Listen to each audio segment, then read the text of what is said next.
You're listening to the Bible Uncut and Unfiltered. We believe the Bible doesn't need to be watered down or cleaned up to be understood. Our goal is to provide a healing place to discuss the questions you can't ask and the context you won't learn in church. I'm your host, Colin Connor. Now, on to the episode. And welcome back, everybody. We are continuing on with our Genesis 1 through 6 series. We left off last week around verse 9, and we had finished the second day and got a little bit into the third day of creation, because we noted that the second day didn't have a declaration of good. Most of the days of creation end with something along the lines of, and God saw that it was good. But day 2 does not.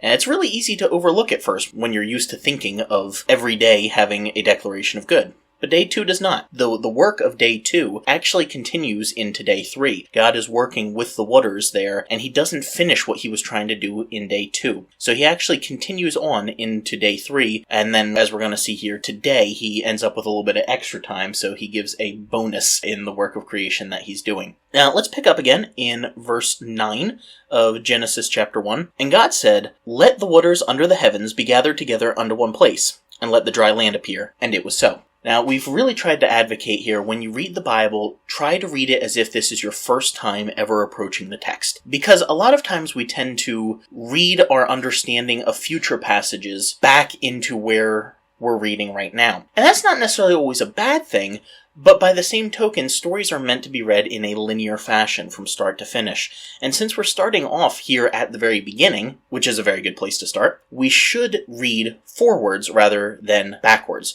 So if we pretend like this is the first time we've ever come to the text, play Sherlock Holmes here. Try to see if anything stands out to you. And what you may notice in a number of versions is that the word land is italicized. Now, the reason for that is that certain translations, the most notable of which being the King James, but a couple others do this as well, the translators will italicize words that aren't in the original language, but that are required in order to make the translation into English flow better. If you've ever taken any kind of foreign language, you know that sometimes there's just words, phrases, idioms, expressions, whatever you want to call them, that don't quite transfer over well into a second language. And that's with any language that you're working with. So when you're going from ancient Hebrew or ancient Greek, that happens transferring from those languages into the modern language as well. And so certain translators, in an attempt to be completely honest with you in what they're doing, will italicize a word to say, hey, this isn't necessarily in the original language, but in order for this verse to actually make sense in English, we kind of had to add this in. It's not adding to scripture, it's just helping you understand the nuance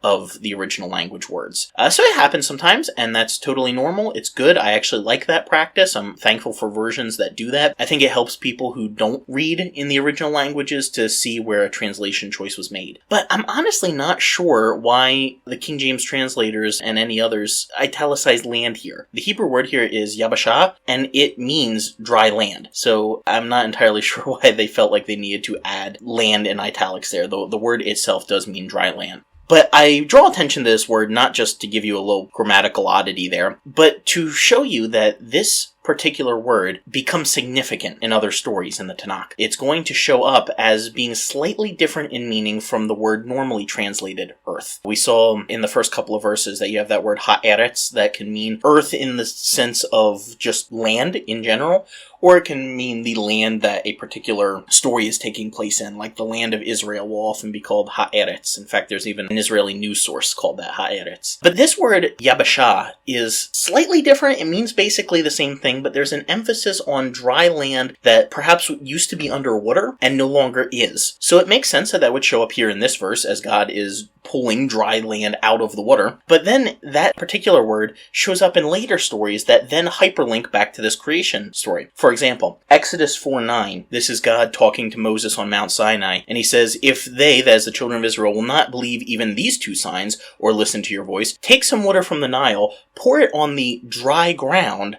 and then the water that you take from the Nile will become blood on the dry ground." And this is that same word, yabashah. So you can see a little bit of a connection where you have water and dry land. We're emphasizing the fact that it's dry land, but it's no longer dry because the water is being poured on it, and that water becomes blood. And this shows up again in Exodus 14:29 as the children of Israel are crossing over the Reed Sea. That verse says, "But the people of Israel walked on dry ground through the sea, the waters being a wall to them on their right hand and on their left." So so I think that having this specific word chosen is hyperlinking back to the creation story, because God is again splitting water and providing dry ground as basically a form of created order, giving his people a way forward. I think that even gives us something to consider in our text here in Genesis, that God is making a way forward for humanity in all of this. Every act of creation that he is working here is bringing us closer to a habitable earth for humanity. So everything God does, in a way, is separating chaos and providing dry land in your life. That's maybe a little bit of a spiritualization, but I think some people might find some encouragement in that. And this is kind of the way the Bible works. You catch these little hyperlink words further as you go into future stories, and they make you rethink the first time that you saw that word. A couple other instances of this I just want to draw attention to for fun. Jonah 1:9. Jonah says, I am a Hebrew, and I fear the Lord, the God of heaven, who made the sea and the dry land. This is when he's called out by the sailors on the ship for being the reason for the storm that they're facing. And so Jonah is mapping onto the Genesis story here, as he's recognizing that my God is the one that we tell the story of in Genesis 1, where he draws the dry land out of the sea. And then, of course, we know he's going to be cast into the sea, and then what's going to happen about a chapter and a half later, he is spit out on dry land. Really cool. One other I'll give you is Isaiah 44:3. Prophet says, I will pour water on the thirsty land and streams on the dry ground. I will pour my spirit upon your offspring and my blessings upon your descendants. And this passage becomes significant in the New Testament as well, particularly that second part about pouring the spirit out on the offspring. But I think that even within the Tanakh, there's meaning here, because you have the spirit over water and dry ground, and that's all Genesis 1 language. It's so cool the way that the Bible does this all throughout. Alright, getting back into verse 9 here. Some people see this gathering together of the waters as a possibility for the Pangea theory. If you're not familiar with the Pangea theory, it's the idea that all of the Earth's continents used to be one massive continent called Pangea. Now, this is not specifically tied to the Bible for any reason. It's a secular theory just trying to understand the original form of the Earth. But some people will try to look to this and say, well, since the waters were all gathered into one place and you have the dry land in one place, well, maybe that means that there was one big continent. I certainly think it's possible, but I also don't think that this is anything you can try to prove from scripture. We have to remember that the ancients were not trying to give us a scientific map of what the earth looked like. These are people who had not traveled across the entire globe. They were not trying to tell us what the globe looked like. They weren't even thinking of a globe. They were thinking more of a snow globe idea, as we've talked about previously. If you look at this and you see Pangea, that's fine. You know, if you look at a map of the continents today, and especially if you can find not a globe, but a flat map, you can kind of see how if you took out the Atlantic Ocean, the continents kind of look like they could fit together like puzzle pieces. So I'm open to the idea, I just don't think it's one that can be proved or disproved biblically, but it is within logical grounds. Moving on to verse 10. A lot of translations capitalize Earth here. I get why they do it, but I think it can cause a problem. Throughout this passage, you'll see God naming different things, and then those newly created objects having a capitalized name next to them. So like in verse 8, you have him calling that firmament, the rakia, heaven, and so heaven's going to be capitalized a lot of times in that word for skies. You see it in verse 5 with his calling the light day and the darkness night. So that's what's going on here, is he's calling the dry land ha'eretz.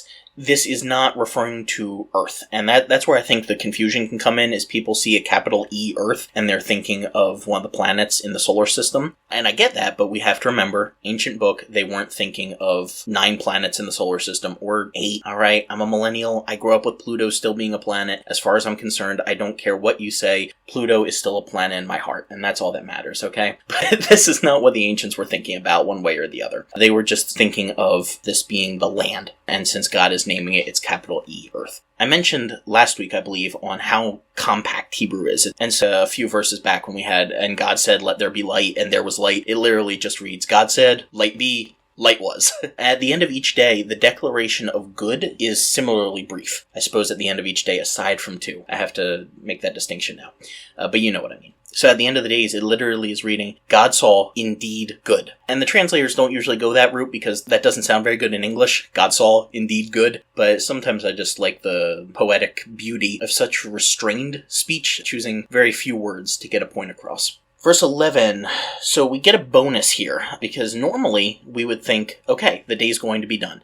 God pulls the dry land out of the water, and he names the land earth, and the waters he calls seas, and he sees it's good, and so we're expecting the evening and the morning were the third day. But we don't get that. Verse 11 continues going. And I think this is because of the whole thing with day 2. The work that God is doing on the waters in day 2 took him a little bit extra time. So day 3 ends up with only half a day's work that he has to do. So he says, I'm going to do a little bit more on there. And so day 3 becomes the longest narrative in the story so far. It begins with this forming dry land, but then there's this bonus second act of creation where God has a little bit more time, and so he creates fruit trees with seed in them. And so in a classic example of Hebrew symmetry, day 6 is also going to be a long description with a bonus narrative. So here you have parallel side by side days 3 and 6. So now we've got the days kind of put in sets of 3. Just a neat little detail the way that works. This word often translated herb or something along those lines in verse 11. It's just a general word for vegetation. It does not refer simply to parsley, cilantro, or rosemary, like we use the word herb today. Just vegetation in general. Question for you as we're looking through this here. Of all the trees that God could focus on, why would there be specific emphasis on fruit trees? Look again at verse 11. God said, "Let the earth bring forth grass, the herb yielding seed, and the fruit tree yielding his kind, whose seed is in itself upon the earth." There's so many different kinds of trees that you could emphasize, so many different kind of plants, but the author takes a second and he says, God specifically made fruit trees. So why focus on it? Well, does any one particular fruit tree end up being a problem later in the narrative? Yeah, for sure, the tree of the knowledge of good and evil. So the focus is on the parts of creation that are going to affect the upcoming story. Thus, fruit trees alone are focused on. That's just the way this works. Notice as well the recurring mentions of seed that keep popping up here in verse 11 and verse 12. Will seed be an important concept later in the story? Yeah, absolutely. If you don't know what I'm thinking there, check out Genesis 3:15. And that's talking about seed in the sense of descendants. In Hebrew, the word for seed can mean either fruit seed, or it can mean seed in the sense of sperm, human descendants. So kind of drawing all of these different notes here together, I mentioned how days 3 and 6 have the long descriptions of what God's working on. They have a little bit of a bonus. Well, in the bonus creation of day 6, there is human with seed in him in order to keep humanity going. So day 3, the bonus is fruit trees with seed. Day 6, the bonus is humanity with the ability to bear fruit, to use that kind of biblical terminology. So that's all just set on parallel with each other. So verse 12 kind of recaps all of this, all the different kinds of plants that are created. God sees that it is good. Evening and the morning are the third day. And we get into verse 14 now. God said, "Let there be lights in the midst of the firmament, the rakia of the skies, to divide the day from the night, and let them be for signs and for seasons, for days and for years. And let them be for lights in the firmament of the heaven, to give light upon the earth." And it was so. I'm going to pause there, because there's actually a good bit to deal with in these couple of verses. I believe we mentioned this last week, but I think it's worth recapping again quickly here. Ancient Near Eastern cultures often considered light to be a different entity from the sun. I know the horse is dead, but I'm going to keep beating it here. This is not a modern-day science textbook. This is an ancient work of literature. God used the understandings that these people had at the time of how the world worked in the language that he chose. So most ancients did not think the sun was the main source of light. That's how you get light created on day 1, and now you have the sun created on day 4. From an ancient mindset, they're not the same thing. I understand there are a lot of people who sometimes try to raise an issue with chapter 1 of Genesis here and say, well, how can you have the plants of day 3 if you don't have the sun until day 4? How can you have plants without sunlight? And I get the argument they're trying to make, but it just misses the mindset that the author had at the time. That's not what they were trying to say. They saw it as two separate entities, and so to them, plants would have been fine just with the light that was created there. It hadn't been condensed into the sun, moon, stars, all that until where we are right now. This word signs, it means miracles, it can mean proofs, symbols. It's an indication of something beyond itself. When you see seasons, a lot of translations go for that word. It's not the 4 seasons like we think of it, and I know that would kind of make sense here, but it's not that word for seasons. It's actually a word that means festivals. A lot of ancient cultures had a lunar calendar, one that was based on the movements of the moon. Today, most of the world uses the Gregorian calendar, which is solar. You also have an option of lunisolar, which is kind of a combination of the two. And depending on how you count time, whether you're going by the moon or by the sun or some combination of the two or what have you, it does make a difference in the way that months, days, years are counted. That's why if you ever see an overlay where you have the Hebrew months in a circle on a graph, and then you have maybe the Gregorian months on another circle around that, and you can see that the Hebrew ones line up with the middle of each month that we have in the Gregorian calendar, it just goes to show you how the difference is there. But a lot of these ancient cultures based their holidays on movements of the planets, of the sun, the moon, the stars, and so that's what this is talking about here when it's talking about these shall be for proofs and for festivals. So I think that just looking at a base reading of this verse, it seems like we don't really use the stars for their intended purposes. And none of us really look up and we go, oh yeah, because there's that constellation in the sky here, I think it's time for this festival. Most of our days off on the calendar are national holidays or bank holiday or something like that. And that's not wrong. That's just different cultures. But the part that really interests me is that they're first said to be for signs, for these miracles, for these proofs, these symbols. So while we do base our Gregorian calendar on the movements of celestial bodies, in many Christian circles, the sun, moon, and stars aren't used for anything else.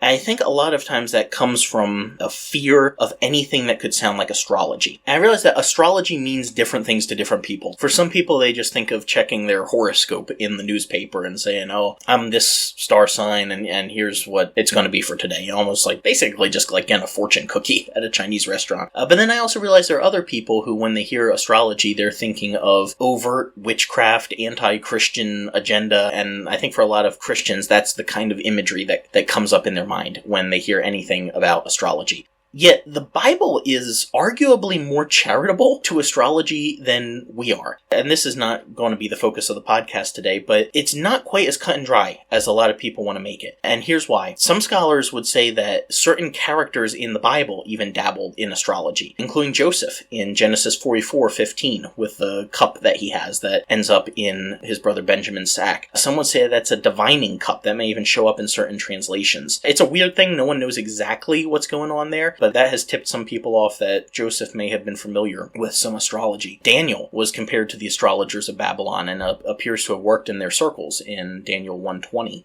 He may have even formed a school of astrologers. This is kind of later tradition from Christianity that suggests that Daniel may have trained certain people in astrology, and centuries later, a couple of the students from that school ended up being the astrologers who testified of Jesus' birth in Matthew 2. Now, if you're scratching your head and going, what the heck are you talking about, astrologers at Jesus' birth? Now, this is not a Christmas episode, unfortunately. I'm the kind of person who can do Christmas all year round, but we usually tend to only pull out Matthew 2 around Christmas time because it is one of the two Christmas narratives for the birth of Jesus. A lot of times, depending on which translation you're using, you might have magi or wise men or something along those lines coming to see the birth of Jesus, but they were not kings, so I'm sorry for all of you who love We Three Kings. That's just, it's not Bible. I'm not saying the song is wrong. You can sing it, you can enjoy it, but that's not Bible. They were astrologers. That's what that word, often translated magi or wise men, actually means. And not just astronomers. I'm not talking about people who checked out a few constellations and wrote notes in a star chart. Like, these are people who actually tried to determine what is reality and sometimes even future based on the stars. And those are the people who came from the area that Daniel would have been several hundred years earlier and testified of Jesus' birth. But that's another podcast for another day, just throwing that out there. It is interesting, though, that those astrologers, those magi, whatever you want to call them, are portrayed in a positive light in that narrative. Even Jesus spoke of the sun, moon, and stars having signs for humanity. That's Luke 21:25. John did the same in Revelation 12:1. So the biblical picture of astrology is actually not what we normally think of. Now, there are a couple of passages in the Tanakh that sound negative regarding astrology, but a closer evaluation shows that the problem is not with astrology as we think of it today. Rather, those passages are offering warning about trying to communicate with the spiritual realm, because doing that can open a door that most people aren't prepared for. Think of like The Conjuring or Insidious or any of those types of horror movies. Now, I'm not the type of person who is very interested in most astrology of any form. That's not my thing. But I do think that it's worth realizing that just because someone picks up a horoscope or is interested in what sign they are does not necessarily mean that they are being sinful or going against the Bible. Astrology in the Bible, at least the bad kind, is about trying to get guidance and authority for your life from spiritual entities that are not Yahweh.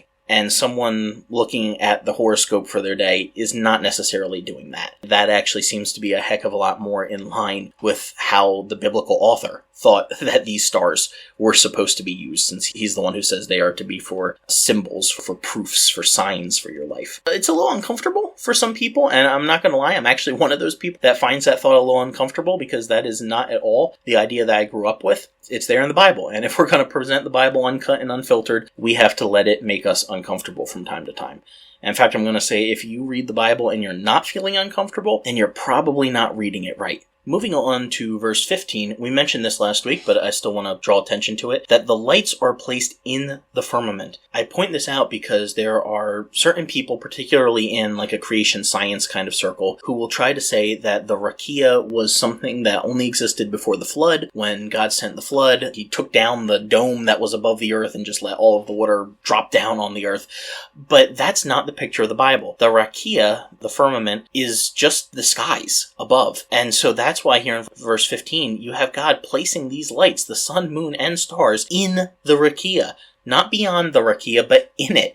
And so if the rakia was this dome that just used to cover the earth and cause a greenhouse effect sort of thing, that means that the sun, moon, and stars were all in that, on the earth's side of that. And that's just impossible to have. So it's good to keep in the front of our minds that we're dealing with an ancient cosmology that was under no requirement to follow our modern understandings of how the world works. Notably absent here, particularly in verse 26, is God's naming the greater and lesser lights. This is what we're talking about when we say read the Bible like you've never read it before. Just slow down and pull out your Sherlock Holmes hat. This sounds weird. Normally we would expect something along the lines of, and God made the sun and the moon. But that's not what we have here. This is very strange wording. And whenever you have something weird in the Bible, it's probably important. It's probably there for a reason. So the author goes out of his way to not say these are the sun and the moon, even though that's exactly what they are. And you might say, well, why is that? Well, given Genesis' place amid other ancient Near Eastern creation stories, including the Egyptian one and the Babylonian one we talked about a couple weeks ago, it seems most likely to me that this omission of the specific words for sun and moon is intended as a slight against the gods of the cultures around Israel. The words for the ancient Canaanite sun and moon gods are very, very, very similar to the Hebrew words for sun and moon. So I think by the author not putting this in, he was trying to make a direct attack against those Canaanite gods to say that, for these gods that are so important to you, they're so high in your pantheon, and they're not even worth mentioning here. God doesn't even create them as the gods that you think of them as. He just creates a great light and a lesser light. So automatically the sun and moon are established as creations of Yahweh rather than deities worthy of worship, as many ancient cultures would have believed. So verse 17, we have God again putting these lights, something that is in outer space, so sun and moon, and he's placing them under the water that is above the rakia. So the sun is somewhere around 93 million miles away from the earth, and yet here, according to the biblical story, that is still under the rakia. Now, is that saying that, does that mean the rakia then is like 94 million miles away or something? No, if we try to go down that route, you're missing the point of the text. It's not trying to tell you this is exactly how the universe looks for a science textbook. It's trying to say this is how the ancients thought of it, and we're going to work within that. So in verse 18, we have a really significant pivot point, that God sets these in the sky, and he sets them in order to rule over the day and over the night, to divide the light from the darkness, and then God saw that was good. This is the first time in the Bible story that God delegates. He assigns separating and ruling, two things that he's been doing this whole time, to the lights. Up until this point, he's been the one who is separating one item from another, like the waters from the waters, and he's been ruling over all of it. And here, he gives that authority to the sun and moon. Now, the concept of the sun and the moon ruling over day and night probably feels a little weird to you, and that's okay. That's because you are a modern person. The ancients would have thought this made perfect sense, because most ancient cultures linked celestial bodies with supernatural beings. You would have a god or a demigod, perhaps, be represented by a star or the sun or a planet. That's why we have overlap sometimes in the names of our planets in our solar system with Greco-Roman gods like Mercury, Jupiter, Venus, right? Like we could just keep going basically through the entire solar system and see the connections between these planets and ancient gods. And that's because the ancients actually saw those dots in the sky as being representations of their gods. So day 4 here is significant, where God is actually assigning rulership over parts of his creation to other spiritual beings. This is a concept that we're absolutely going to be getting into a lot more in the podcast. So I just want to whet your appetite with it a little bit here to say that I don't actually think those ancient cultures were entirely wrong in how they thought of those planets as being tied to their gods. I think the Bible is actually drawing on that idea here and saying that God, Yahweh, has assigned the responsibility to rule over certain parts of his creation, according to verse 18 of Genesis 1, to other spiritual bodies, to other spiritual beings. Now, if you've never heard that view before, I realize it can sound absolutely insane, but I can assure you there's actually a pretty good biblical argument that can be made for it. If I can sidetrack for just a second, one of the central verses of this is Deuteronomy 32:8. And just to read that quickly, it's when the Most High divided to the nations their inheritance. When he separated the sons of Adam, he set the bounds of the people according to the number of,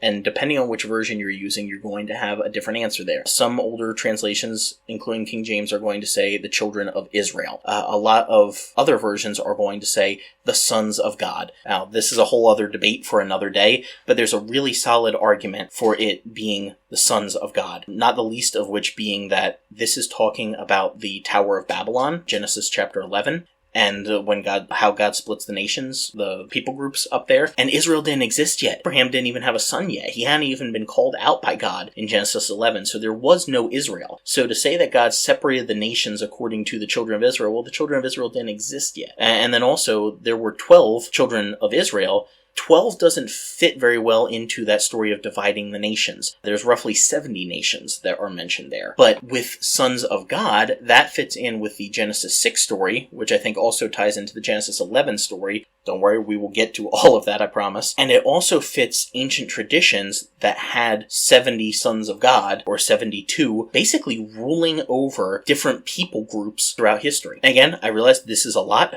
for a lot of people to take in, but I do think it is a sound way to interpret the Bible, and there's a lot to it, a lot more than we can unpack in any one podcast. But it is something we will flesh out more in the future and hopefully make more sense of. In the meantime, if that interests you and you want a little bit more information on it, I highly recommend looking into the work of Michael Heiser. Dr. Heiser was one of the most important biblical scholars of our time. He dedicated a lot of his work to this idea of the divine counsel and the supernatural world that would have been second nature to anyone reading the Bible in the ancient world or hearing it read. That was the way ancient cultures thought. It's only us more modern people who don't find that to make sense. So I would highly recommend check out Dr. Heiser's work. His main book is Unseen Realm. And there's also a YouTube series that he partnered up with Logos and Faith Life to talk through that. Absolutely worth your time. And even if you don't fully agree with his position, you will walk away understanding the Bible so much better than you ever had before. And again, once we get into Genesis 6, we will go a heck of a lot more in depth into how that all works. So verse 19, the evening and the morning are the fourth day. Moving into day 4, we are in verse 20 now. God says, "Let the waters bring forth abundantly the moving creature that has life, and fowl that may fly above the air in the open rakia of the skies." And so God created great whales, depending on what translation you have. That might be a little bit of a different word there. We'll get to that in a second. "And every living creature that moveth, which the waters brought forth abundantly after their kind, and every winged fowl after his kind, and God saw that it was good." I will note that some people sometimes look at that bring forth terminology or something along those lines in verse 20 that certain translations have, and take it to mean that the sea itself was generating life, like the waters brought forth this life, but that's not the meaning of the word. The word there has the idea just of swarming or teeming in abundance, so it's really just not the best English translation choice to go with bring forth there. It's more let the waters swarm with all sorts of aquatic life. And notice how water is mentioned as the realm for both the aquatic and the aerial creatures. We're on day 5 here, and this is talking about not just fish, but also every winged fowl after his kind. That's verse 21 there. So that may seem a little weird at first until you remember this whole concept that we've been talking about of the waters above and the waters below. From an ancient mindset, you have not just the water below you, but also water that makes the sky look blue above you. So over the clear dome of the rakia, you have waters above, and that's why you have both birds and fish mentioned on this day, because they're water dwellers, just waters below and waters above from an ancient mindset there. Now let's talk about this great whales thing. Most translations nowadays say sea creatures, or several even say sea monsters, and that makes some people uncomfortable at first. They're going to go, what in the world is this talking about? Well, that word basically does mean sea monsters. Definitely does not mean whales. That was translators several hundred years ago doing the best they could with what they had to work with. The Hebrew word is tananim, and it means sea monster. Something like basically a giant sea serpent, like a Nessie sort of creature. A lot of ancient cultures had mythologies with large dragon-like chaos monsters, usually representing the sea or the ocean. And so that's completely familiar terminology for an ancient culture. And the Bible's playing right off of that. In fact, this whole idea of the water being symbolized in a chaos sea dragon is a relatively recurring theme in the Bible. It shows up several times in Psalms as well as in Exodus, talking about God's fighting against the chaos water to create some sort of orderly path for his people forward. I think the most common occurrence of this is one that most people don't even realize is this word, and that's when Moses is confronting Pharaoh in Exodus 7, and he throws his rod on the ground, and most translations will say that it became a snake or a serpent on the ground, but it's actually this same word, tananim. When Moses cast his rod on the ground, it's not like it was a small variety garden snake that turned into. It's the word for a sea monster. And that would have been huge because the Egyptians also symbolized the Nile with their version of a chaos dragon. And kind of tying all of that serpentine and dragon imagery together, you might even think of how some of the pharaohs are often depicted with a cobra or some kind of similar serpent on their headpiece. So I think all of that is connected in the Bible, presenting the fight between good and evil, or order and chaos. And you have God, Yahweh, on the side of order, and then you have these dragon-like serpentine creatures that embody chaos. And so it's no wonder then that when we get just a chapter and a half forward, we're going to find a serpent who is bringing chaos into God's orderly world. Verse 22 is significant as the first blessing in the Bible, and it actually has nothing to do with humans. It is God blessing animals to reproduce. I think that's worth noting, that God sees value and blessing and something worth enjoying in the earth, even without humans here. It's set up in the story that humans are the capstone of God's creation, if you will, but he still shows great care and concern for everything else that he makes. I think that a faithful reading of Genesis is going to require us to see animals as blessed by God as well. And not on the same level as people are, but if God took the time to say, hey, I'm actually going to bless these animals and say, go forth and do your thing, I think maybe we could stand to show a little extra compassion in the way that we treat animals. God's just praising the beauty of his creation, encouraging it to continue forward his creative work. And part of the human blessing will actually be to make sure that the rest of creation can live out its own blessing. And so with this, we start getting into the concept of multiplying and filling the earth or filling the waters or the sky, depending on what the creature is. So that's day 5. We have that going into verse 23. Verse 24, God says, let the earth, let the land bring forth living creatures after its kind, cattle, creeping thing, beast of the earth after its kind. And it was so. Creeping things, I always thought of insects when I heard that as a kid, but it's more than that. It's actually kind of more like a reptile. It's basically just a catch-all category for the animals that don't walk, fly, or swim. That's what we've had up until this point. We've dealt with the animals that swim, the ones that fly, the ones that walk around on land, and so creeping things is just catch-all miscellaneous bin for whatever didn't fit into the others. And beast is just a general animal term that means living thing. When we hear beast a lot today, we kind of have a violent connotation to it. I don't know if that's Beauty and the Beast, or we just think of a monster kind of beast, or what it would be, but that's kind of the image I always got, but that's not the meaning of the word here. It's just animal life. Although beasts do come to have a little bit of a negative connotation through the Bible story, as the further on we go, humans start to act more like the animals that they were supposed to be ruling over. And similarly, with the word often translated cattle, that's just going to mean animals as well, livestock. It doesn't have to just refer to cows. Verse 26, let's get into this. And God said, "Let us make man in our image, after our likeness, and let them have dominion over the fish of the sea, over the fowl of the air, and over the cattle, and over all the earth, and over every creeping thing that creeps upon the earth." So God created man in his own image. In the image of God created he him, male and female created he them. We're going to have to park here for a little bit. There is a lot to cover. So the word for man is a word that you already know. Whether you think you know Hebrew or not, you already know this word. You just don't know you know it. It's the word Adam. Now, in English, we tend to say Adam, but Adam is the Hebrew pronunciation, and it's not a proper name, at least not yet. Ha'adam is the Hebrew word for human. So Adam's name literally is human. And this leads to a bit of a translation difficulty, where you have to determine in the first 3 chapters if any given use of Ha'adam in Hebrew means humanity in general or Adam the person. The easiest way to distinguish this, I know this is getting nerdy for a second, but I think it's important so that we can understand the text stripped bare of all the stuff that we tend to read into it. The easiest way to distinguish between if this is talking about humanity as a whole or Adam as the person that we think of is to look for the definite article in Hebrew, the word the. It's pronounced ha. So you have Adam is Adam, or you have Ha-Adam, which is the Adam, the human. As in English, Hebrew names don't take definite articles. We don't say the Colin. I am the Colin. That I might not mind going around saying that, but everyone else would think I was weird, right? So when the word Adam appears with the definite article, Ha-Adam, the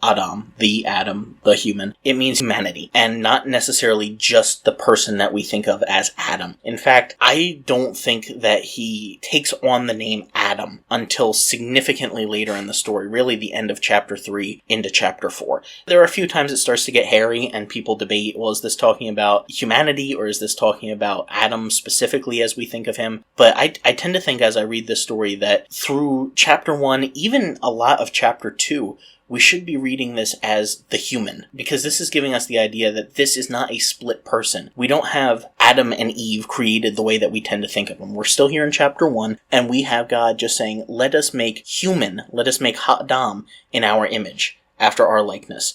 And in verse 27, it says he creates a male and female. So this is just the human. Keep chapter 2 out of this for the moment. You know, the whole thing about God stooping down, taking from the rib. I promise we'll get to all that, and that's even different than most people think it is. But right here, all we have is this one person. God just speaks it into existence like everything else. There is no indication here of his stooping down and creating them personally, like you have in chapter 2. Like we've talked about a little bit in our intro episode of the stuff you don't know. There's 2 separate creation accounts here. And this first one is God just speaking everything into existence. The second one gets a little more personal. We'll talk about that more next week. But right here, you don't have a unique creation of Adam and Eve. Adam doesn't become his name until probably around the end of chapter 3, and Eve doesn't become her name until that same time as well. After the fall, Adam names her Eve. So up until that point, you just have the human. And then we'll find in chapter 2, in that version of the story, that she's just given the name the woman, not called Eve. So I know that can seem like hair splitting to some people, but to me it does make a difference because these are the main characters of our story, and they're called human and female human. Like, this is meant for us to see ourselves in this story, and I think we kind of lose that when we hear Adam and Eve. We're just trying to imagine what 2 people alone in a garden thousands of years ago would have been like. But I think by their names, or even the lack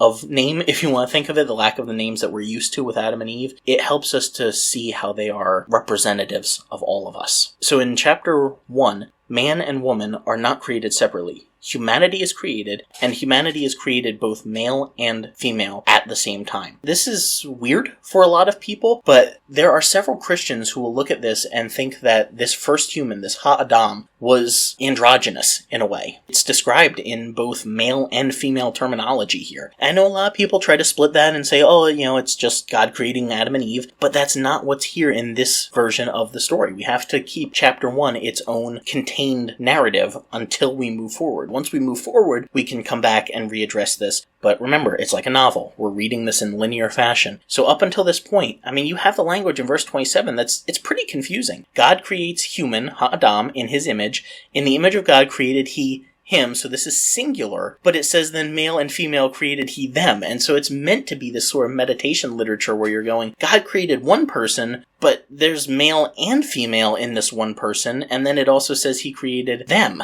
in plural. So it's this really weird thing where it seems like the original human that you have is, in a way, having both male and female characteristics before God splits it into two, which we'll get into more in Chapter 2's account. But in this one, you just immediately have it this way. It's different from the children's Sunday school version that we're used to hearing, and it leaves us scratching our heads a little bit and needing some long walks and cups of tea. But it is worth pondering what exactly this would have looked like. Now let's take the rest of our time here today and talk about what it means to be God's image, because that is the cornerstone of this entire chapter here. This entire first narrative centers around verses 26 to 28. And let us make man in our image, let us make humanity in our image, after our likeness. And then God continues there. So what exactly does that mean?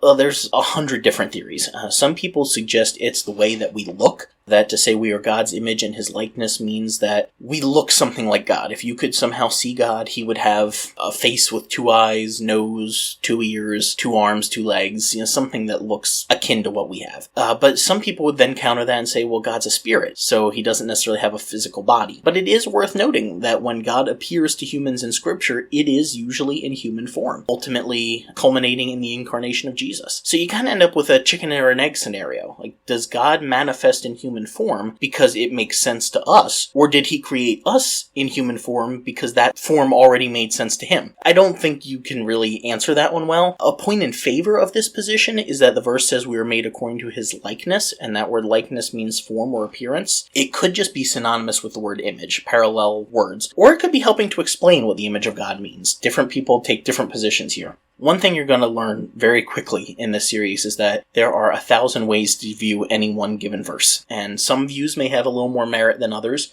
but there are also a lot that you just can't discount. And so many times Christians rush to try to find, well, what is the answer for this? What is the way to view this passage? And I understand the desire to have the one right position on it, but this is meditation literature. This isn't a classroom textbook where you're studying for the test to get the right answer to pass. This is something that you're supposed to keep picking up and rereading and reconsidering. It's kind of like watching a Chris Nolan movie. I think a lot of people try to view the Bible like going to watch your typical summer action blockbuster movie, and once you've seen it once, you got the story. That's all there was to it. But the Bible's more like Chris Nolan movies. If you've ever seen any of his, especially a couple of the more recent ones, you have to watch those things several times before you figure out what's going on. I remember when Tenet came out and seeing that a few times and going, okay, I think now I know part of what's going on, but I'm still not 100% sure, because it's meant for you to meditate on it, to think on it, to try to consider what was actually going on. And the Bible's the same way with that. You can't expect the Bible to be a summer popcorn action flick. It's something that makes you work for it. You have to think and meditate on it. So some other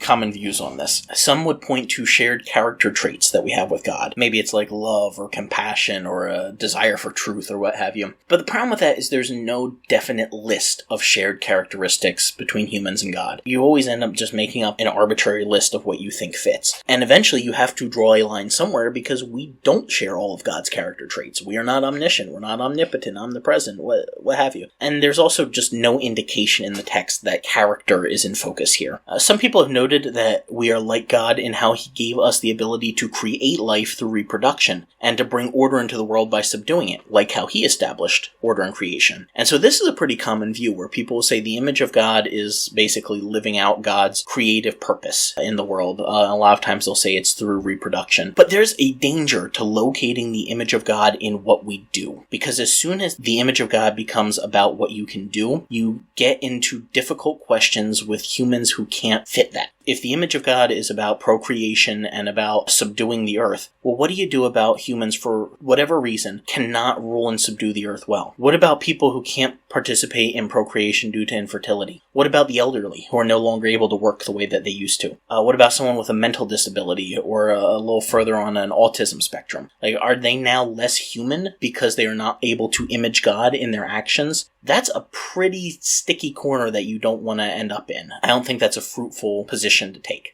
Other people might suggest that the image of God refers to humanity's three-part nature: God's Father, Son, and Spirit, and he created humans to be body, soul, and spirit. And while most Christians do view God as a trinity, the Jews do not. So that would imply then that the meaning of this verse was obscured from the majority of Yahweh worshippers until Christians came around and developed the doctrine of the Trinity thousands of years later. Now, I know some Christians try to read the Trinity into chapter 1 here, but I don't think that we're supposed to. A lot of times they'll try to find it in chapter 1 verse 26, where God says, let us make man in our image, and they'll say, well, see, God says, let us make man in our image, so it's got to be the Trinity, God's saying us, but you can't prove that from here. Us can be two people. So, yes, it's plural, but that doesn't automatically prove 3. It could be 2. Or it could be 579, or just some other random number. Just because it's plural, you can't automatically go, okay, therefore it is Trinity. And there's a whole grammatical reason for why it's plural, with God being the Hebrew word Elohim, which is plural. That's another discussion we'll get into in the future. But there's 2 other options that I think are much more faithful to the text that can explain why God says, let us make human in our image. The first option is that this is a divine council that God is speaking to. This is getting into the idea that I brought up from Deuteronomy, where God rules over basically like a pantheon of small g gods, like you have in a lot of ancient cultures. I know most people think that that's not in the Bible, but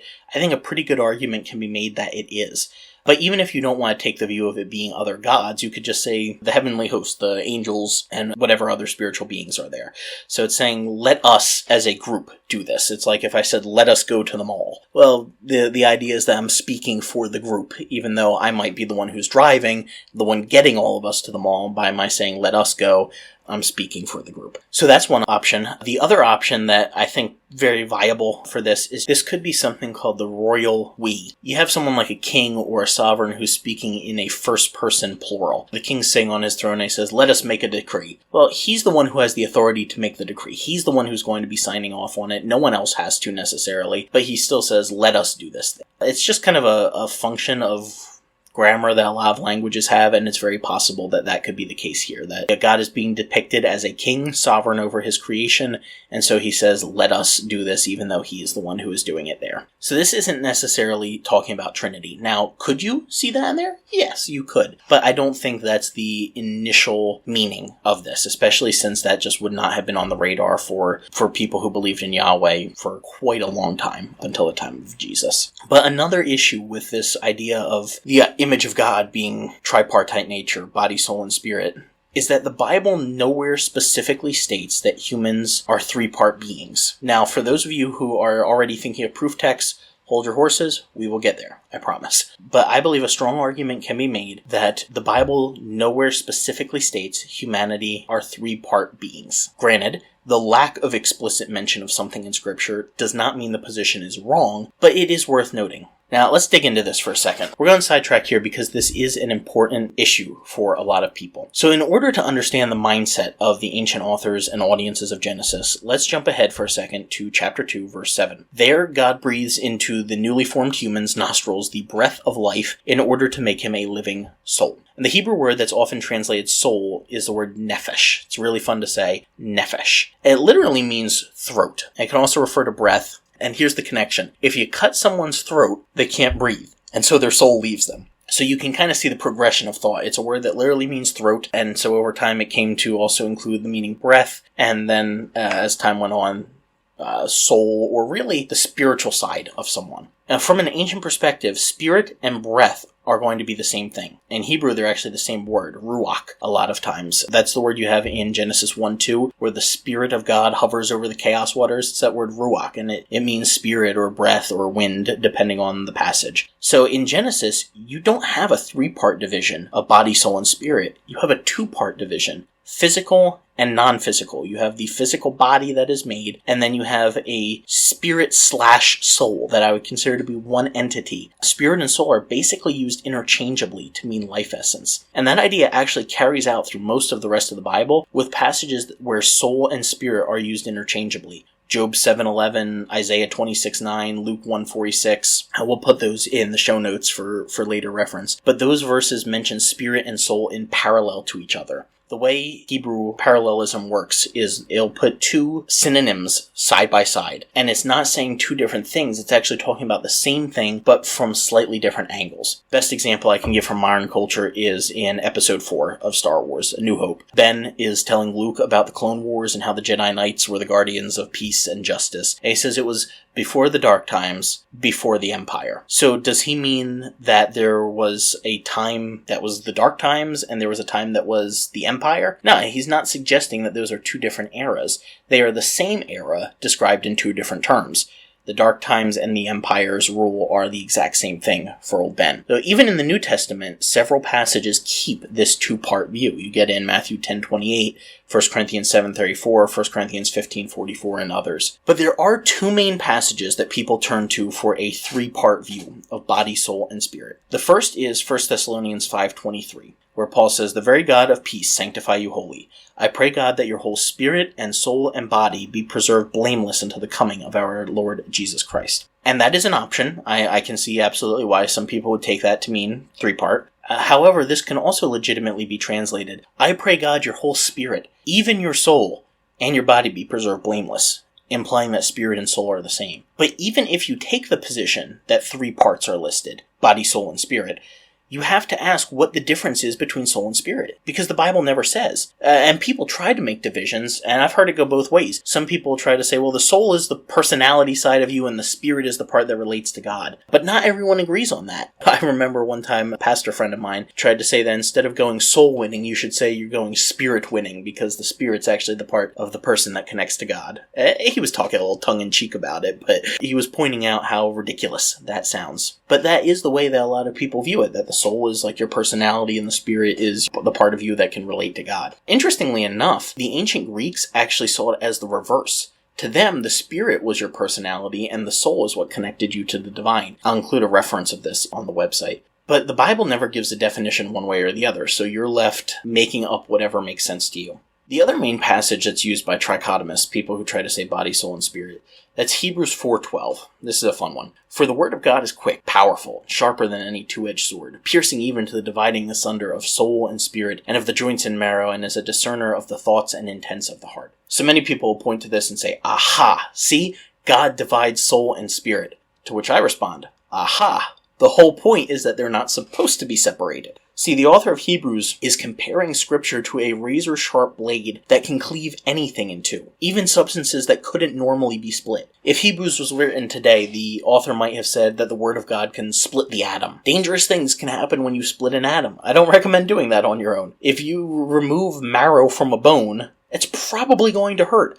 If you remove soul and spirit, surely the person is no longer a person. So the whole point of what Paul is saying here is that the Word of God is so sharp, it can separate things that aren't supposed to be separated. And I might also add that this verse splits two entities, spiritual and physical, into four, soul and spirit, and joints and marrow. You can't take a list of four things, pick your three favorites, and call it a doctrine. Either the Bible is here saying that we're two-part, or that we're four-part. You can't accept the splitting of the first group, but not the second, and say, okay, there's soul and spirit, and then body. Well, Hebrews 4:12 gives you body and gives you the physical and the spiritual, but then it divides both of them. Body becomes joints and marrow, and the spiritual side becomes soul and spirit. So you can't just take the soul and spirit part and leave the body undivided, but people do that all the time. And furthermore, you have to deal with other verses that divide humans up into different categories, like Deuteronomy 6:5, where you have heart, soul, and mind. Well, what do you do with that one, where body isn't even mentioned? Or Luke 10:27, that talks about loving God with our heart, soul, strength, and mind. So are we now four-part beings? Matthew 22:37 is heart, soul, and mind without strength. And then Mark 12:30 is heart, soul, mind, and strength, in a little bit of a different order than Luke had it. And then you have Mark 12:33 that says that we should love God with our heart and understanding and strength. So then mind and soul are gone. So you end up looking at all of these different passages in the Bible that are speaking of humanity in different terms. And you have to go, okay, well now are we three-part? Are we four-part? Are we five or even six-part in some of these? I think that just ends up missing the point altogether, because the Bible isn't trying to give you a systematic theology to say okay, these are all of the ways you can divide up your inside and understand what makes up a human. That's not the point. So you can just end up going down so many rabbit trails with this, and I think you can really lose the focus of the passage when you're trying to split hairs over, well, are humans 2-part, 3-part, 4-part, 5? Like, nobody wants to go all the way down into 4, 5, 6 parts, but some of these verses have it mentioned that way.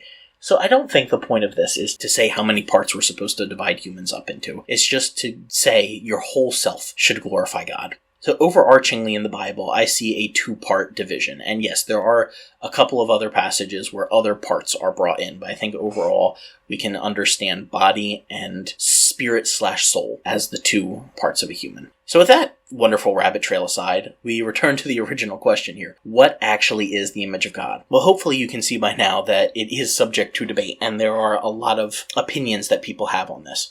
But I believe that if you were to go back in time and you could ask an ancient person who would have been hearing this written at the time it was, what does it mean to be the image of God? They would already know. There would be no question in their minds. Because in the ancient Near East, people saw images of gods all around them every day. See, that word image here, it's the Hebrew word tselem. And it's the same word that is usually translated idol in the Tanakh. So all throughout the Tanakh, you have Yahweh against these idols, these tselem. And here in Genesis 1:27, God makes his own tselem, his own image. Think about what an idol is. It's a representation of a god where that god currently is not. And so the idea of an idol like that in an ancient culture would be, we believe in Bastet. And since we don't see her presence physically here, we are reminded of it by having this idol, this image. It's kind of like how we keep around pictures of loved ones who have passed away. They're no longer with us, but we still keep their presence here in a way, and we still keep their memory in front of us by having that picture of them. So an image is there to represent a god in front of humanity. And see, this is why when you get to Sinai, Yahweh commands right off the bat not to make any images of him. No idols. Same word here, tselem, because he already made images of himself. And it's you and me. In fact, there's good argument that several scholars have made more recently that the phrases "in our image" and "according to our likeness" should actually be translated as our image and according to our likeness. In other words, humanity is not in the image of God. Humanity is the image of God, the idol of God, the tselem of God, the representation of God. Because we don't see God in physical form all around us, we have representations of him in people. And that's why he said, don't make graven idols of me, because I've already made my representations. And it's us. And in an ancient Near Eastern context, only one human being ever would have been elevated to the status of image of God. And that would have been the king. Yet here, the Bible's message is that all human beings are elevated to that status. We are the image of God, the representation of God, simply by virtue of being human. Therefore, every single human being, immediately from birth, has value. They are the representatives of God. Now granted, not all human beings image or represent God well, but they are still his representation. And that's worth keeping in mind when you have that person who just really ticks you off and pushes your buttons. That person is the representative of God, whether or not they're living it out well. So what is the image of God? Well, it's us.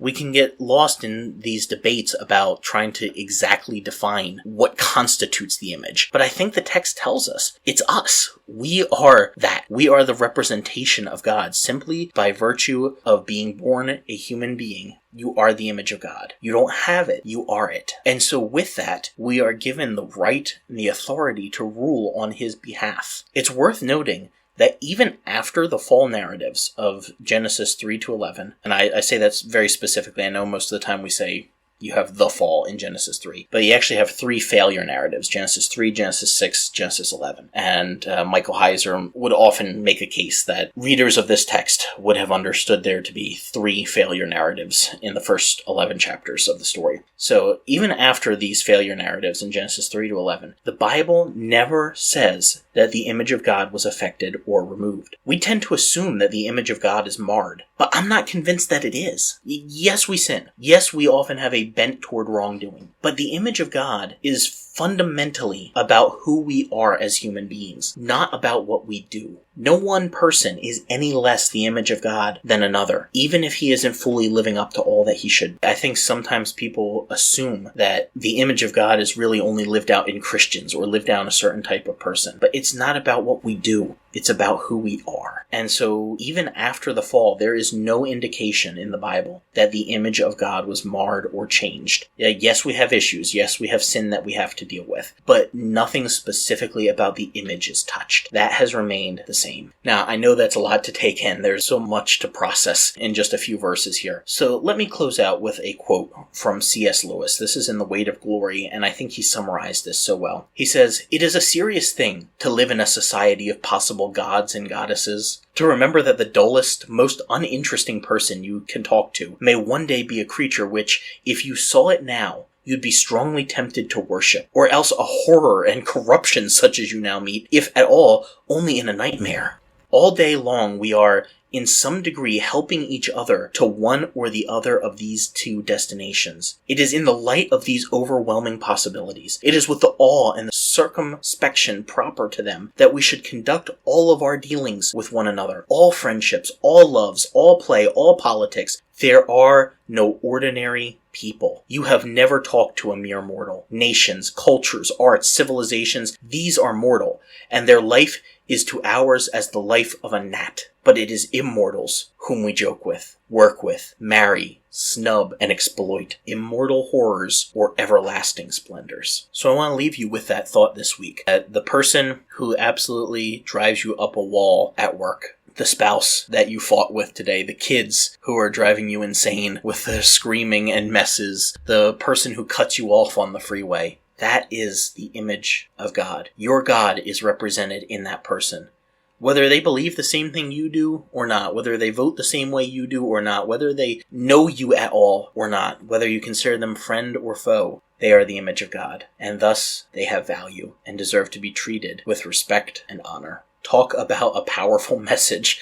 That'll preach. We haven't even finished chapter 1 yet. This is the message of the Bible, to have dignity, worth, and value to all humans, even the ones that you would normally overlook or consider to be subhuman. In God's sight, they are his image. That's beautiful. All right, folks, that's all we have for this week. I look forward to finishing out the first creation narrative with you and getting into a bit of chapter 2 next week. Until then, stay curious and keep asking questions about our uncut and unfiltered Bible. You've been listening to the Bible Uncut and Unfiltered. We hope we provide a healing place to discuss the questions you can't ask and the context you won't learn in church. If you enjoyed the podcast, be sure to share it with a friend. You can also rate and review on your podcast app to help other people find it. If you'd like to donate to keep our work going, you can subscribe at patreon.com/thebibleuncut, where you'll get exclusive access to bonus content. You can also check out our website, thebibleuncut.com, for recommended resources and more. Thanks for listening. We'll see you next week.